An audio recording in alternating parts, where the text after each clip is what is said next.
যাকে আল্লাহ তাআলা বুঝার তৌফিক দিছে যে ঈমান দুর্বল হইছে, তখন এটা আল্লাহ সুবহানাহু ওয়া তাআলার পক্ষ থেকে একটা ব্লেসিংস।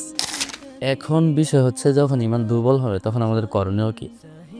যখন আমি ফিল করব আমার ঈমান দুর্বল হইছে, তখন আমার ইনস্ট্যান্ট অ্যাকশন নেওয়া প্রয়োজন। ঈমান বাড়ানোর অ্যাকশনের ১ম ১ নম্বরে আসে হচ্ছে ইস্তেগফার। প্রচুর পরিমাণে ইস্তেগফার করতে হবে। বলতে হবে আল্লাহ সুবহানাহু ওয়া তাআলাকে, ইয়া আল্লাহ, আমি জানি না কোন গুনাহের কারণে আপনি আমার থেকে আমলের তৌফিক ছিনিয়ে নিছেন। আমি আপনার কাছে খাস দিলে ক্ষমা চাচ্ছি।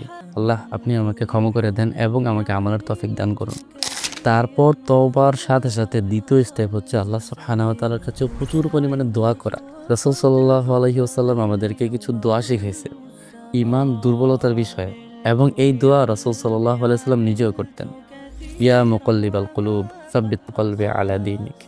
হে অন্তরসমূহের পরিবর্তনকারী, আমার অন্তরকে আপনার দ্বীনের উপর সুদৃঢ় করে দেন। আল্লাহু আকবার। এবং কোরআনে আল্লাহ সুবহানাহু ওয়া তাআলা স্বয়ং নিজে আমাদেরকে দোয়া শিখাইছেন ঈমান বুস্ট করার জন্য, ঈমান বাড়ানোর জন্য।